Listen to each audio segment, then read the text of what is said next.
The Supreme Court has finalized new procedural rules governing petitions and applications related to the Anti-Terrorism Act of 2020, effective from January 15th.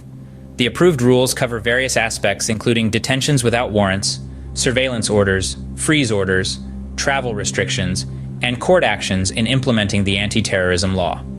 These guidelines will apply to individuals or groups seeking judicial relief from being designated as terrorists by the Anti-Terrorism Council, ATC, and facing freeze orders by the Anti-Money Laundering Council, AMLC.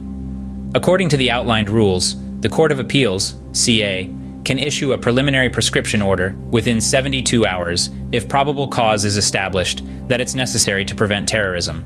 This allows the AMLC to investigate and freeze assets, followed by hearings within 3 months. If clear evidence is presented, a 3-year prescription order is issued. Law enforcement needs a written order from the CA to conduct surveillance on terrorism-associated individuals. The rules outline the grounds and content of such surveillance orders. Individuals suspected of terrorism can be detained without a warrant for a limited period, extendable by the ATC for 14 days and by a designated court for an additional 10 days. Rights must be communicated to detainees, and torture is prohibited.